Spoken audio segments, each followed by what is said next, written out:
Lundi, 2 jours après le 4 novembre, nous sommes le 6 novembre, bienvenue en prenant votre café. Je vous parle du système de santé au Danemark, super article que je suis tombé dessus, qui vaut la peine de regarder parce qu'on peut comparer des chiffres. Hein? On l'aime les autres pays. Pierre Poilievre qui veut gérer pour déranger. Hein? On va parler de ça. Une petite grève un matin. Hein? Vivez-vous tranquillement les parents du système public, parce que le système privé n'est pas en grève. Des autobus gratis. Gratis, on va parler de ça. Victoria's Secret qui a essayé d'être woke, ça n'a pas marché. Ça ne marche pas tout le temps avec des compagnies d'être woke. Et est-ce que l'argent a une odeur? Elle en a une, puis je vais vous dire laquelle.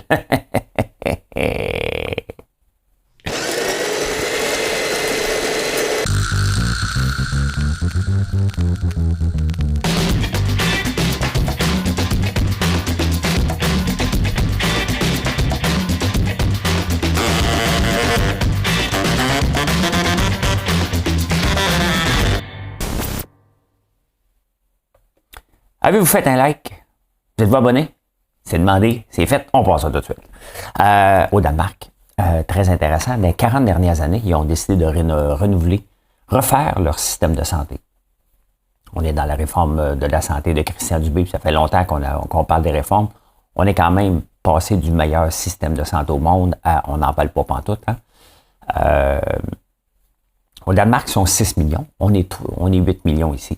Ils sont passés au cours des 40 dernières années, mais c'est sûr, c'est long, là, faire des réformes, là. C'est pas mal plus long qu'on pense, de exactement 128 à 21 hôpitaux. Ils ont réduit près de 100 hôpitaux. Leur principe est tu ne rentres pas à l'urgence debout. Hein? Tu rentres parce que tu es magané. Bon, pour faire ça, ça prend des médecins de famille. Ils ont augmenté le nombre de médecins de famille à 3500. Ils sont 6 millions. Vous savez combien on a de médecins de famille au Québec? 10 500 pour 8 millions. Donc, 1 pour 760. Moi, j'en ai pas de médecin de famille, j'en ai pas trouvé. Je ne peux pas d'en chercher. Je vais au privé. That's it. Est-ce que c'est normal tout ça? Hein? Vous voyez, ils ont décidé de prendre le taureau par les cornes, de moderniser, de faire des plus grosses structures. Donc, moins de gens administratifs pour chacune des structures. Ils ont pris le taureau par les cornes et ils ont mis un système où le médecin est disponible pour nous voir. Parce que si on rentre à l'hôpital, pour peu importe la raison, on va à l'hôpital parce qu'il n'y a pas de médecin disponible. Donc, on s'en va à l'hôpital, on s'en va perdre notre temps parce qu'il n'y a pas de médecin disponible. Donc, 3500 médecins pour 6 millions. Donc, faites le calcul, je ne sais pas, mais je sais qu'au Québec, parce que j'ai oublié de le faire, au Québec, c'est 10 500 pour 8 millions, donc un médecin pour 766. On s'entend qu'il doit en avoir à peu près un pour 1500 là-bas et ça fonctionne. Tu sais, il faut commencer à regarder ce qui se passe ailleurs, puis avoir du courage de prendre des décisions. Et c'est ça pourquoi ça ne marche jamais ici. Hein? On pense juste de rajouter aujourd'hui une mini-grève. Et on veut toujours rajouter du staff, alors que le succès des entreprises n'est pas de rajouter du staff, et souvent d'en enlever. Il y a trop de gens dans les structures administratives à un moment donné que ça devient plus gérable. Ben, c'est un peu ce qui se passe au Danemark. Intéressant. C'est dans le journal Le Temps, en Suisse, qui parle de ça, justement. Hein? Hey, Pierre Poilievre. Pierre Poilievre veut déranger. Je ne suis pas un fervent de Pierre Poilievre, hein, mais je suis encore moins fervent de la gestion de François Legault et de Justin Trudeau. C'est que Justin Trudeau et François Legault nous ont montré que quand tout va bien, là, donner des bonbons et dire la vie est belle, les voies ensoleillées, puis continuons, c'est beau. Quand ça commence à être serré, puis on reconnaît les meilleurs gestionnaires dans quelle situation? Dans les situations de crise, dans les situations tendues. C'est bien plus facile. C'est hein? Je remarque les bons gestionnaires, pas dans leur capacité à embaucher, dans leur capacité à congédier. Bon, ça fait chier, là, mais c'est toujours facile d'embaucher des gens. Et c'est ce que Trudeau et Legault font. Hein? On donne des cadeaux, on embauche. Là, de prendre le taureau par les cornes pour dire c'est assez, on va couper ci, on va couper ça. Ça prend du courage. Malheureusement, ces deux-là n'ont pas. Donc, si ça doit passer par Pierre Poilievre, qui est un peu clown de ses bords, mais au moins qui semble vouloir mettre son pied à terre pour vrai, il va falloir se pincer le nez puis l'accepter. Hey, je ne suis pas en train de dire de voter pour lui. Là. Il va rentrer de toute façon. Hein? Donc, mais j'espère qu'il va déranger. Parce que c'est ça, être gestionnaire. C'est de déranger. Est-ce que Valérie Plante dérange? Elle nous dérange et ça ne veut pas dire qu'elle dérange. Tabarnouche. je les utilise pas tout le temps. Hey, toi. Hein? Hein? Hein? Hein? Hein? C'est ça. Hein? Il faut déranger comme gestionnaire. Ça ne veut pas dire d'envoyer promener tout le monde. Ça veut dire arriver avec des réformes, changer les affaires, hein? Piler ses pieds des gens. C'est ça, gérer. Et puis, malheureusement, on est dans la situation actuelle parce que personne ne gère depuis des années et des années. La ville de Montréal, c'est catastrophique depuis longtemps. Là. Donc, voilà. Hein? L'absence à l'école, faites-vous partie des parents qui working from home puis que votre enfant se lève le matin avec un petit mal de tête, on va passer un petit moment père-fils, mère-fille, un peu, faut pas que j'en oublie, là. Mère-fils, fille-père, MX, bon, hein, on comprend, là, mais je voulais juste intégrer tout le monde. Là. Ben, ça a augmenté. Oui, 25% des enfants, là, c'est compliqué un peu les stats. Des fois, les journaux, ils mettent des stats. Là. 25% des enfants. Disons que ça a augmenté, parce que c'est trop compliqué à dire. 25% des enfants manquent 10% d'école. Hein? Là, tu commences à faire pas mal de calculs. Là, si tu m'écoutes dans ton char, par vidéo, j'espère. Hein? En podcast, parce que je suis disponible sur Spotify, Apple, Google, hein? Name it. Je pense qu'il y en a d'autres aussi. Donc, ben voilà. Hein? L'absence à l'école depuis 2019 a augmenté en flèche, mais littéralement. Parce que les parents qui sont à la maison gardent leur enfant. Et moi, hey, non. Hey, je viens de finir de la rénovation, là. Dernière chose que je vais avoir dans la maison le jour, là, parce que I'm working from home, c'est bien d'avoir des gens dans mes pattes, là. Encore moins des enfants à gérer. Quand même, hein? Quand même. On s'en va au Québec. On s'en va au Québec. Au Québec. C'est 17 le piton.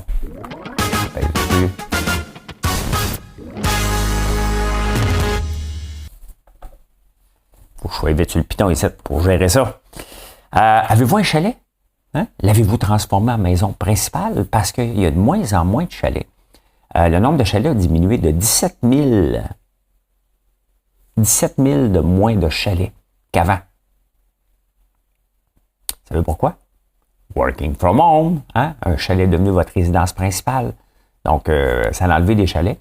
Mais le prix des chalets depuis 10 ans a augmenté de 73%.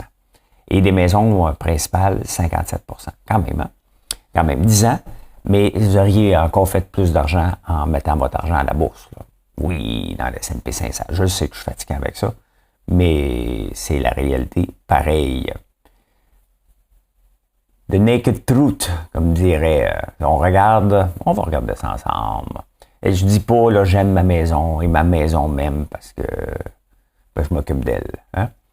On est en 2023, donc c'est en 2013, on avait mis. Mettons, on avait acheté une maison 100 000. Donc, on met 0 et on met 100 000 $. Combien vaudrait notre 100 000 $ aujourd'hui? Bien, il vaudrait 263 000, mais plus que c'est une maison, 287 000 si on avait mis l'argent à la bourse il y a 10 ans. Donc là, mettons, regardons si on avait mis 100 000 d'un coup. Maintenant, regardons ça d'un autre angle. Mettons qu'on aurait mis 10 ans, c'est 120 paiements. Oui, 120 paiements. Donc, au lieu de 100 000, on aurait mis 800 $ par mois. C'est sûr que ça ne fait pas la même chose, mais on a un taux de rendement de 11,35 %. Hein? On commence avec 0, on met 800 par mois. C'est ça? On aurait du 10. L'année était quand même bonne, mais on aurait quand même 164 000 $ en mettant 800 $ par mois sans prendre trop de risques. Hein? Mais bon, ça a monté. J'en ai une maison, moi aussi, je suis content. Donc, tant mieux, ça augmente. Le problème, c'est que les taxes montent aussi. Hein? Fait que voilà. Ben, c'est ça. Ça a diminué, ça a augmenté, tout ça. Hey, ce matin, on a une petite grève. Hein? Fait que si vous écoutez avant 10h30, vous êtes peut-être chez vous en attendant que l'école ouvre. Hein? Puis est-ce qu'on envoie les enfants à l'école aujourd'hui? Envoyez-les pas. Hein? Rentrez dans les stats. Faites-moi grimper les stats. Vous allez dire, mais pourquoi ça a monté d'un coup? Parce que j'écoute en prenant votre café. Vous devez le dire à tout le monde. J'écoute en prenant votre café et les statistiques montrent que les parents à la maison gardent les enfants dès qu'ils sont un petit peu malades. Hein? Un petit peu malade. Pas beaucoup, juste un peu. Parce que si c'est trop malade, il faut aller voir un médecin. Mais on ne peut pas aller à l'urgence parce qu'il faudrait qu'il ne marche pas pour rentrer à l'urgence. C'est le mot d'ordre au Danemark. Hein? Donc, voilà.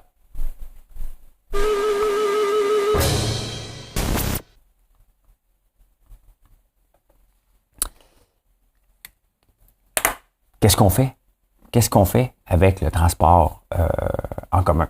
On en parle beaucoup. Geneviève Guilbeault doit prendre des décisions, être tannée d'avoir des déficits. Elle veut. Là, vous allez mieux gérer, là. Hein? Va compter jusqu'à 3, là. Il n'y a rien qui change, là. C'est pas des gros hey, Gabin, je te donne pas de maudit en arrange-toi avec tes troubles. OK? Mais il va falloir regarder encore ce qui se passe ailleurs. Bon, en France, il n'y a pas de gratuité dans les transports communs. Cependant, à partir de 2025, on veut privatiser. Hein? Ça, c'est d'essayer quelque chose. Hein? On se rend compte que le modèle actuel des transports en commun à travers le monde ne fonctionne pas. Ici, on fait juste rajouter de l'argent et on continue d'embaucher. Hein? C'est quand même assez capoté pareil. Hein? Il y a moins en moins de gens qui prennent l'autobus, puis on embauche comme des fous, des gens d'administration, comme si de rien n'était. Hein? Aucune coupure, à rien. Ben, il y a une ville en France qui s'appelle Châteauroux. Depuis 17 ans, le transport en commun est gratuit. Bon, qui dit gratuit, il y a quelqu'un qui paye. Hein? Comme dirait Facebook, hein, si c'est pas toi, si tu payes pas, c'est toi le produit. Bon. En France, à Châteauroux, les entreprises devaient payer 176 € pour faciliter le transport en commun pour chacun de ses employés. Pas la fin du monde. Hein? On va se le dire, c'est pas 200 pièces, 250 pièces. Ils ont augmenté ça de 18 €, de 12 €, donc à 188 €. Là. Bon, 260 pièces par entreprise. Depuis ce temps-là, les transports en commun sont pleins à craquer. Hein? Tout simplement. C'est sûr que c'est gratuit. Tu ne te casses jamais la tête. Ici, on essaie de voir est-ce qu'on va mettre la carte de crédit payante, on va analyser, on va avoir un taux. La gestion. Hein? Parce qu'il ne faut pas regarder, il faut pas oublier que pour gérer des tarifs, ça prend des machines dans les autobus. Hein? Ça prend des gens qui vont gérer l'argent puis tout ça. La gestion de la billetterie dans les petites villes comme Châteauroux, c'était 14 %. La gestion des grandes villes, on parle de 28 à 30 % de la gestion de la billetterie. C'est des employés en tabarnouche. Hein? Considérant que dans la STM, 70 % des dépenses, c'est dans les employés. Bien, vous voyez, hein, à un moment donné, c'est parce qu'on met tellement de structure que ça vaut presque plus la peine. Puis elle va continuer à mettre des taxes. Elle veut mettre une taxe sur le kilométrage. Ça veut dire qu'il va y avoir d'autres gens qui vont travailler. Pour les gens qui habitent là, mettons, elle va compter combien de kilomètres. On doit avoir un rapport à les mettre. Ils vont nous envoyer des inspecteurs pour checker ça. Vous voyez, à un moment donné, il faut briser le modèle. Et c'est ce que les villes en France commencent à faire. Il y en a une vingtaine. Il y a Montpellier qui s'en vient comme ça aussi, quand même pas une petite ville, qui s'en vient comme ça avec la gratuité. Puis tu fais payer un peu tout le monde. Un frais, regardez, on paye pour les poubelles, c'est inclus dans nos taxes. Bien, on devrait avoir exactement la même chose. Tu enlèves toutes les structures qui n'ont plus de bon sens et tu rends ça gratuit pour tout le monde. Je pense que peut-être qu'on est rendu là. En tout cas, ça vaut la peine de regarder, mais ils n'en ont jamais parlé. Parce que la gestion de tout ça coûte énormément cher. Pour rapporter quoi? Pas grand-chose. Hein? Ça a rapporté, il y a 3 fois plus d'usagers. Et c'est le rêve de Valérie Plante. Puisque Valérie Plante se fout royalement des dépenses hein?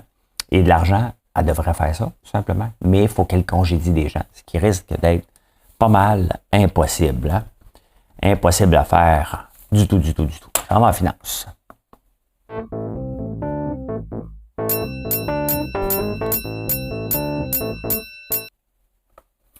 Qui n'a jamais regardé levez la main, ceux qui n'ont jamais regardé le défilé de Victoria's Secret? Je l'ai déjà regardé. Hein? En 2012, il y avait quand même 12 millions de personnes qui le regardaient. Aujourd'hui, on parle à peu près de 3 millions. Ça a dégringolé. Ce que Victoria's Secret nous vendait, hein? C'était du rêve. Hein? C'était du rêve. Ils ont été obligés de se moderniser parce qu'il y avait c'était un petit peu trop jeune, on va se le dire, qui nous faisait passer aux 18 ans avec tous les scandales. Ils ont été obligés de dire, OK, non, on va prendre des femmes matures. Et ils ont fait la même erreur que Bud Light, ils ont été allés dans le wokisme. Hein? Donc, ils ont intégré tout le monde, ils ont pris des transgenres, j'ai rien contre ça, mais dans la population, si tu veux vendre un produit à quelqu'un qui achète pas ça, techniquement, ben regardez la Bud Light. Hein? Ça a complètement dégringolé la marque au complet. Dans Victoria's Secret, ben écoutez, les ventes ont dégringolé quand même. On parle de 8,1 milliards à 6,3 milliards les ventes. Donc, ça n'a pas marché, ça non plus. Ce virage-là, c'est qu'ils ont viré de dire, OK, non, ça ne marche pas, on va virer, mais on virait ben trop à gauche d'un coup. Et ça a tombé. Donc là, ils reviennent avec le fameux défilé. Est-ce que ça va ramener la marque? Je ne sais pas. Hein? C'était ça, Victoria's Secret. On attendait, c'était un peu comme le swimsuit Illustrated. On attend la version maillot de bain. Peu importe, hein? C'est du rêve. Hein? Pourquoi on s'achète un 649? Moi, quand je l'achète, le 649, je l'achète quelques jours d'avance. Comme ça, je peux rêver. Hein? Parce qu'on achète du rêve constamment. Et là, on nous a montré notre réalité. Victoria's Secret s'est pris des femmes normales, tout simplement, hein? Avec des petits bourrelets. Mais ça fait plus rêver. C'est pas ça qu'on veut rêver. C'est pas ça que les gens voulaient voir. Ils ont juste voulu se montrer une autre image. Et c'est le danger lorsque tu es dans une image aussi portée sur le corporel que si tu essaies de la changer, peut-être les gens ne te suivront pas. Mais c'est un peu ce qui est arrivé. Bon, il y a encore 6,3 milliards de ventes. Là, ils peuvent se revirer de bord. Mais c'est pas évident pour des marques de s'adapter. Hein? Pas évident. Hey, les films, achetez-vous ça, vous autres? Achetez-vous ça? Voyons. Les petits caméras jetables. Ben, les premiers temps qu'avant que les iPhones arrivent, on achetait ça des Kodak, hein, comme ça. On allait dans le sud, au Fuji, les appareils jetables. Ben écoutez, ça revient. Pourquoi? Les millennials, les maudits encore, puis la génération Z, trouvent qu'il y a trop de filtres sur les réseaux sociaux, fait qu'ils veulent revenir à l'authentique. Un peu comme les vinyles, hein? Les disques en vinyle qui se vendent à un prix de fou. Ben, ces caméras-là reviennent à la mode. Hein? Donc, la mode, là, c'est tout le temps, ça vient et ça part. Hein? C'est tout le temps des cycles comme ça. Mais il y a de la nostalgie là-dedans. Puis avoir des vraies photos, aller la faire développer. La surprise d'aller développer une photo. Ah, je l'ai manqué, celle-là. Hein? Je t'ai coupé la tête. Oh, regarde donc ça, ce qu'on voit. À publier, bien entendu. Une fois qu'ils ont leur photo des mains, ils la publient sur les réseaux sociaux. Bon, c'est comme ça. Hein? Est-ce que vous payez cher vos autos? La réponse est oui. Ça a augmenté de 22 000 piastres depuis 2019, un auto moyenne en Amérique du Nord. Bien, ça va augmenter encore. Le salaire moyen des travailleurs des grands de Ford, GM et Stellantis a monté de 25% suite à leur grève, mandat historique. Ils ont même été payés pour leur journée de grève par les compagnies. Je ne comprends plus rien, moi. Ben, ils ont été obligés de les payer, je comprends, là, parce qu'ils perdaient des ventes, tout simplement. Puis ils s'en foutent parce que les autos à gaz, ils leur restent 10 ans. Fait que les autres, ils se disent, regarde, je fais de l'argent encore, là. Moi, leur donner ce qu'ils veulent, puis dans 10 ans, je vais les congédier, parce qu'en 2035, il n'y en aura plus on ne pourra plus en construire des autos, on ne pourra pas en vendre. Donc, il n'y en aura plus. Fait que les travailleurs, leur restent 10 ans à travailler là-dedans. Fait qu'ils ont ce qu'ils veulent en ce moment-là. Tu sais, c'est comme, prends-les. C'est à peu près ça. Mais ils vont gagner 42 et 60 $, 83 000 en moyenne. Donc, pour être sur des lignes d'assemblage, c'est beaucoup payé. Hein? Là, c'est sûr que quand les profs vont arriver à négociation, les infirmières, puis ils voient ça, ce qui se passe aux États-Unis pour des travailleurs de chaîne de montage, rien contre eux autres, là, mais c'est pas le même type d'études, ben c'est certain que ça grince des dents parce qu'il y a un débalancement, tout simplement, de force. Hein? Le problème, c'est que les gens de la fonction publique n'ont pas de rapport de force d'apporter des revenus. Hein? Les autres, c'est de donner des services. Et on n'a déjà pas de service, donc c'est quand même qu'on nous les coupe un peu, on n'en a pas. Fait que il y a bien du monde, mais on n'a pas de service. Donc voilà. Hein? Eh bien voilà. Là, je suis tout mêlé. OK. Faut que je marque ça ici, parce que j'oublie mes temps après ça. Vous me chicanez pour tout. Hein? Ça va, c'est vite.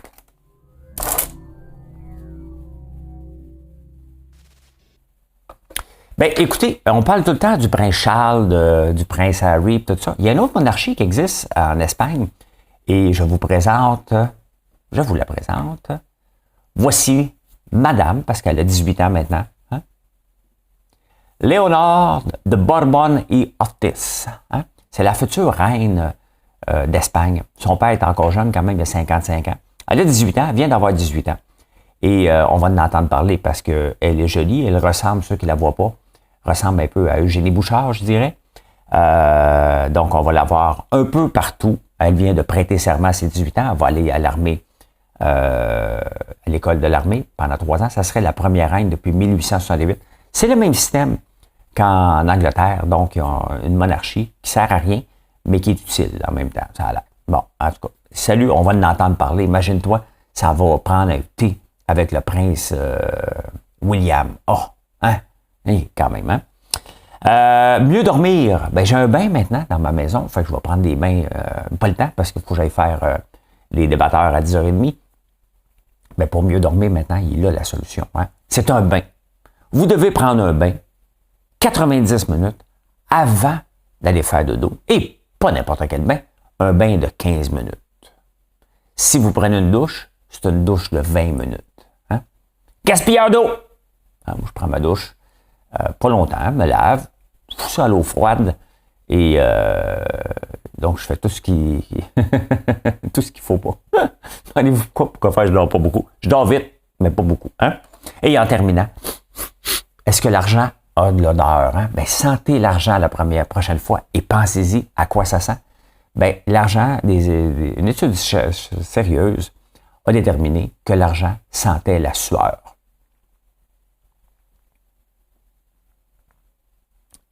Ça sent la sueur.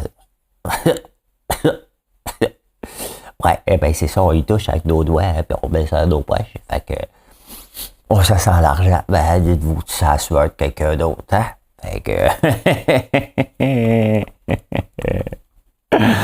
hey, bon lundi, merci d'être là. Je vous souhaite une excellente journée. Et venez nous voir, hein? FrançoisLambert.one. Venez nous voir, choisissez-nous aussi pour les cadeaux de Noël. On est une belle place, une belle destination. Et on veut que vous nous choisissez. Donc, ben c'est ça. FrançoisLambert.one. Pourquoi .one? Parce que le .com était pris. Dernièrement, je vois beaucoup de pubs avec .ca. Hein? Acheter local.ca. C'est comme ça la nouvelle façon d'acheter local, de voir un .ca. Panier bleu, c'est du .ca, ça? On va checker. J'ai oublié de checker. Le panierbleu.ca. Oh yes! Panierbleu.ca est là. Yes! Voilà. Je peux acheter sur le panier bleu. Je le sais que c'est local. .one, ça appartient-tu au Québec, ça? Ou c'est dans l'univers? Hein? Ben, on le saura jamais. On le saura jamais. Allez, bye, bonne journée.